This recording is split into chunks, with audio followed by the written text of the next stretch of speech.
In this video, a one-step polishing process featuring my Rupes Mille, Rupes' blue coarse wool polishing pads, and Carpro Essence. Let's get started.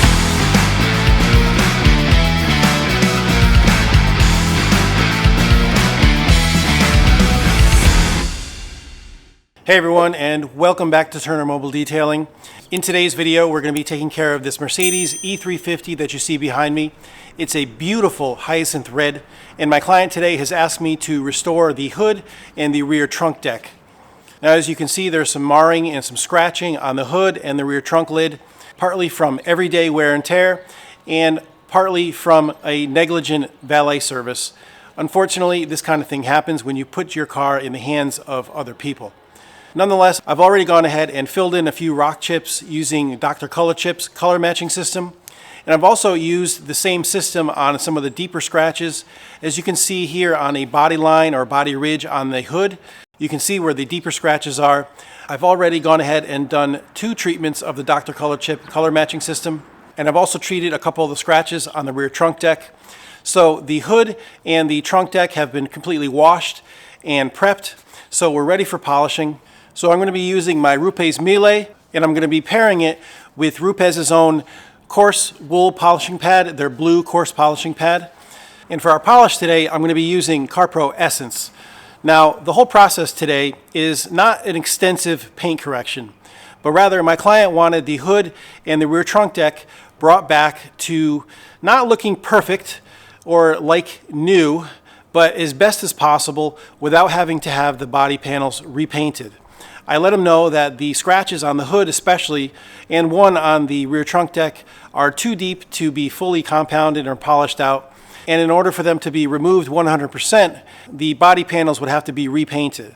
So my client is not willing to do that. He doesn't want to go that far, but he does want them to look a lot better than they did. So like I said before, I've already gone ahead and filled in the rock chips and the deeper scratches. So the only thing left to do now is our one-step correction phase. Now, the reason why I'm using a blue wool coarse pad is because I want to get a little bit more cut out of the process. You can see from the sun in the before footage that some of these swirls and minor scratches are a little bit on the deeper side. I don't think they're too deep to be removed completely, which actually we're not going for today, but they are a little bit on the deeper side. So I want to go after them a little bit more aggressively. But we're pairing it up with a finish polish Carpro Essence that has fillers and resins in it and will leave a layer of SiO2 protection behind after we're done. So the whole point of this process is to correct some of the minor defects, but also use Essence to fill in some of the other defects that will not be fully corrected, and to leave a nice glaze or nice ceramic sealant layer on top to hide whatever we're not able to correct. Again, this has all been communicated with the client. This is our goal. We're not trying to hide or mask anything from the client. He knows this is not a permanent fix, but it's going to make the hood and rear trunk deck look 90 to 100% better than it did before. Again, it's very important to communicate your process with the client. That way, you and them both know what to expect. Let's get started. Okay, so the first thing that we want to do before we begin any kind of paint correction process is to measure how much paint or clear coat we have to work with. So I've got my NexPTG paint gauge and my phone, which has the NexPTG app on it. And I'm going to get some average readings around the entire hood and the rear trunk deck to see how much clear coat or how much paint we have to work with.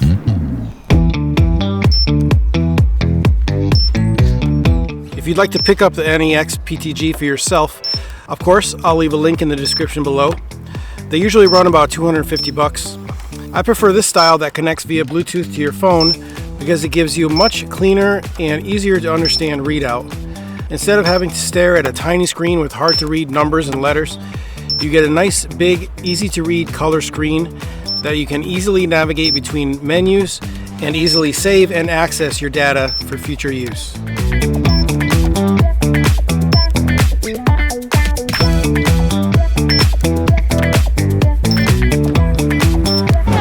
Okay, so we've checked the hood and the rear trunk deck paint thickness, and as you can see from the screen readout, we've got 4.52 mils average of paint thickness. Now, a few little points here and there dipped below 4. I'm not really worried about that because the threshold for safe paint correction is 3 mils, so we're well above that.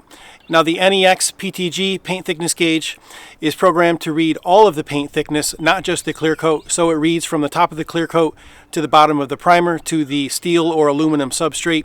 It does not separate the primer from the color coat from the clear coat. There are much more expensive gauges out there that do that, but this is not one of them. But a good rule of thumb is that out of your average paint thickness, about 50% of that is your clear coat. So we've got about 4.5 mils of total paint thickness on the panels. So we can figure we've got on average about 2 to 2.5 mils of clear coat to work with, which is more than enough to accomplish what we're trying to do today. Again, we're not doing any heavy cutting or wet sanding. We're just doing a light polish with a heavy cutting pad, but with a very light polish. And whatever scratches or swirls that don't come out with the cutting process of the pad will be filled with the fillers and the SiO2 product that's in our Carpro Essence polish. So now that we know exactly how much material we have to work with, let's get started. So the first thing I want to do is prime the pad.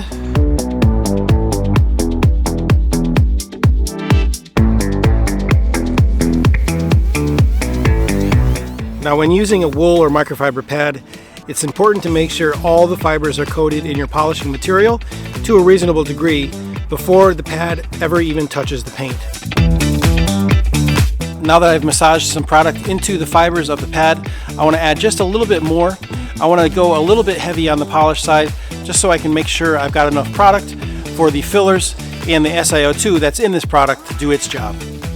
So just for a few seconds, I want to run the machine over a select area just to fully inject the polish into the pad and complete the priming process. Once that's done, I'll move up to speed 4 for my optimal polishing speed.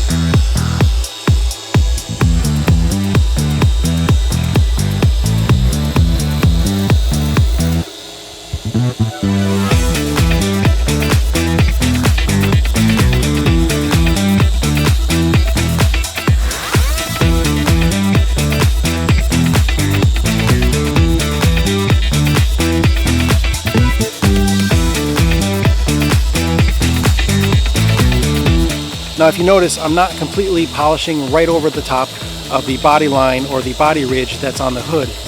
I like to only overlap these kind of vertical ridges by about 1 to 2 inches from the edge of my pad. That way I mitigate any risk of burning through the clear coat that's on the top of that ridge. Traditionally, the clear coat is at its thinnest on these ridges, so you want to use extreme caution when polishing them. Again, only overlap them by 1 inch or 2. The main strength or bite of your polishing pad is towards the inside of its rotation. So you lose a little bit of bite towards the outer edge of the pad. So that's where you want to live when it comes to these body ridges. That way, again, you mitigate the risk of burning through the clear coat. Okay, so just from this one section, I can tell that the Rupes Blue Course pad and the Essence is going to do an amazing job. We're working in the direct sun today, so we're going to have to do a little bit smaller sections, I think. But as far as I can tell right now, the swirls and the minor scratches are all but gone. Of course, the deeper scratches are going to remain, but they're going to be a lot less visible. Now let's keep going. Now for this first section, I'm going to show you the full section pass sequence with my arm speed so you can get a better feel as for how I perform a typical one-step with the Mille. Something I really like about the Mille is that I have even greater control over the cut and the finish with either more or less down pressure. And I don't have to worry about stalling the rotation with more down pressure because the rotation is forced.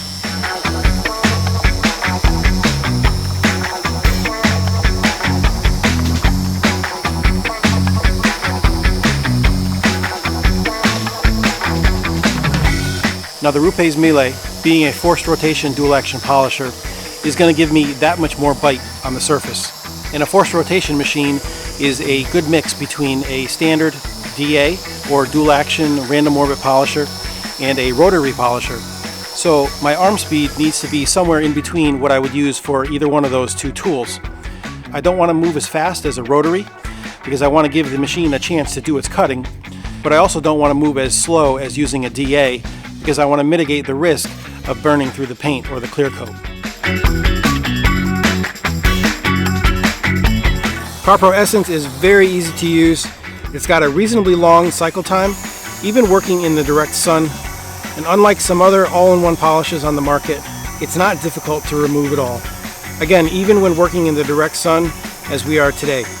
Essence is really the only protection infused polish that I use. The reason being is that the layer of protection and resins it leaves behind, once cured, will last up to a whole year. That's far above and beyond any other all-in-one product on the market, at least that I know of. Think about it. Polishing a vehicle is a substantial amount of work. It takes skill, technique, concentration, and physical effort. So wouldn't you want the results from that work to last as long as possible? To me, Essence is a no-brainer. So let's not forget that periodically we've got to clean our pad. That way we remove remnants of used polish and also any remnants of clear coat that we've removed from the panel. This helps the pad and the polish to keep working optimally. I like to brush the pad out first to loosen and even remove spent polish and remove clear coat particles, then blow out all that loose junk completely with forced air. Also, when using an all-in-one product that contains protection polymers like Carpro Essence, it's a good idea to keep a small bucket of water, even with a little APC in it, to put your used pads in to soak after you're done with them. Especially with a product like Essence, you don't want the ceramics in the polish to harden up on your pad or cure in the fibers of the pad, potentially ruining the pad for future use. Soaking them before they can properly be cleaned will prevent this.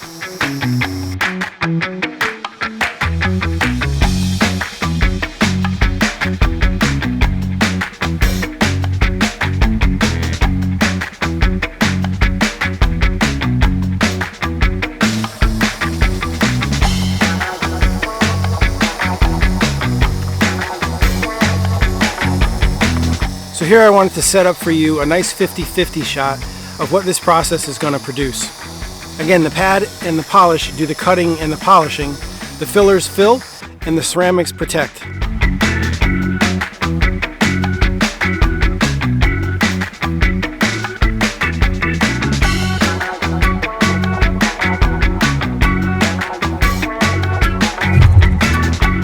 Notice the before on the left and the after result on the right. Beautiful.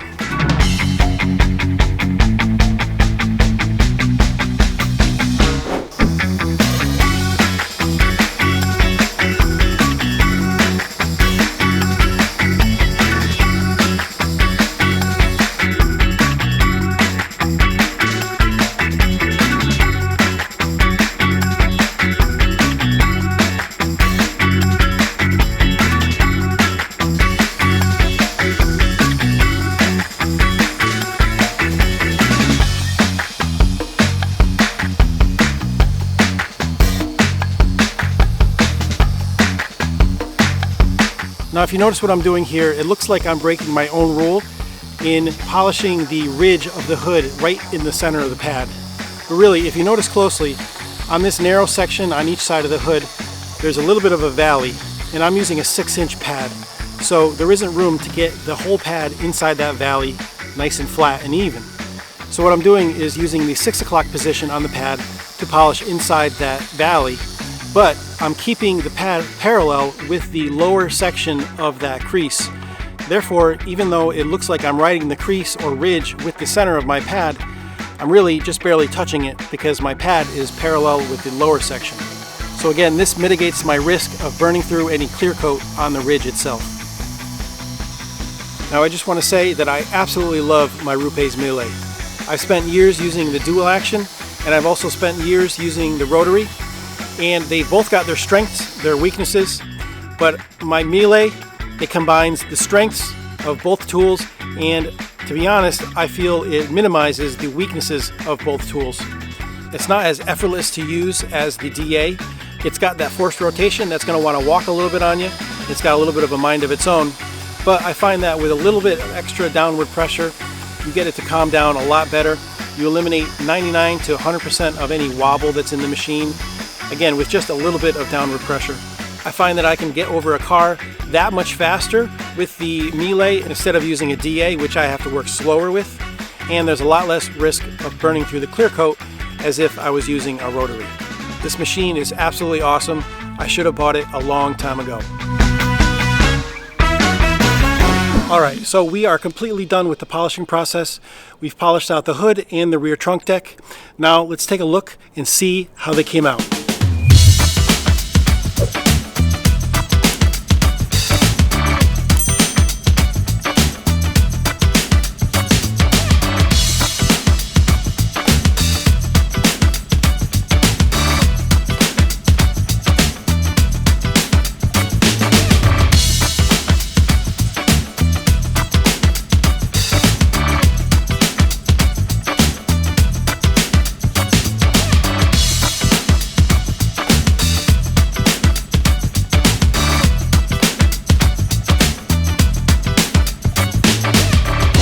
Alright, so I'm hoping you could tell from that after footage that this hyacinth red came out gorgeous. It's not absolutely perfect, but that's not what we were going for today. But it does look a million times better than it did when we started out first thing this morning. The hood and rear trunk deck had scratches, it had rock chips. We filled in the rock chips with Dr. Color Chip paint matching system. We also used that paint matching system to fill in some of the deeper scratches. And then we polished everything out using my Rupes Mille, a Rupes Blue Coarse wool cutting pad, paired along with Carpro Essence to fill in any lighter defects. And then also it lays down an SiO2 layer of protection. So the hood and trunk deck of this hyacinth red Mercedes E350 is almost back to its original glory. For a one-step paint enhancement with limited expectations, I'd say this job was an absolute success. So thanks for watching, everyone. If you enjoyed this video, please don't hesitate to give us a like right down below. And if you haven't already, please don't forget to subscribe to our channel. That way you won't miss any future auto detailing content just like this. And of course, if you have any questions about any of the products or tools that I used today, please don't hesitate to ask in the comments section below. So as always, I'm Seth with Turner Mobile Detailing. Thanks so much for watching, and we'll see you in the next video.